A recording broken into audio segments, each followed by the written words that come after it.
Hello, I'm Alfred Joyner, film journalist for the International Business Times.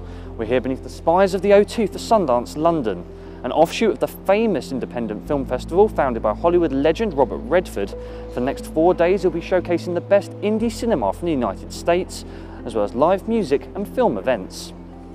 Well, last year we came here. It was the first time that Sundance ventured out of its home base in Utah, in the United States.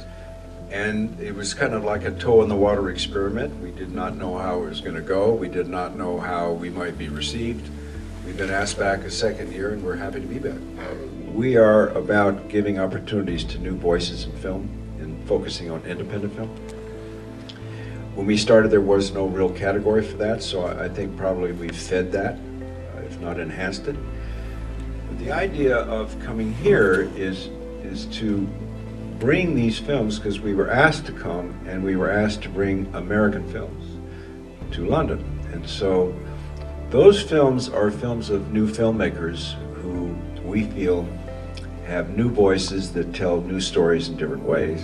I was excited that I knew the venue now, so we could build on some of our successes. I like that we built we created a hub this year, so it's a more maybe a formalized meeting place where people can meet during the festival, which was a good addition for us.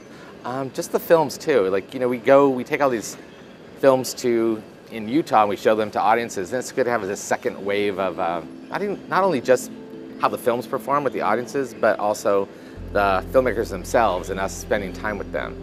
But I'll tell you what really drove us back here was the audiences. The Q&As were some of the best I've done with audiences. I don't know if it's something about London, something in the water, but it was a really nice experience, and the filmmakers commented on it. So that's when you kind of know you're doing the right thing. There was this notion that American independent film didn't travel well, and I never believed that because I sit in theaters and they work on emotional levels. So I really wanted to prove that they can travel and that they can find audiences anywhere.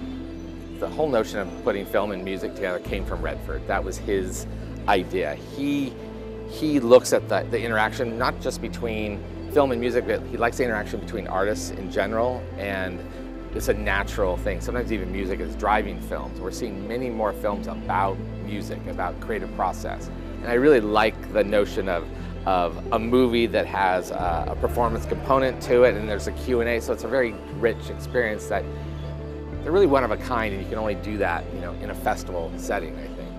Live music, panel discussions and trailblazing independent cinema. For the next 4 days, Sundance is set to take London by storm. I'm Alfred Joyner from the International Business Times.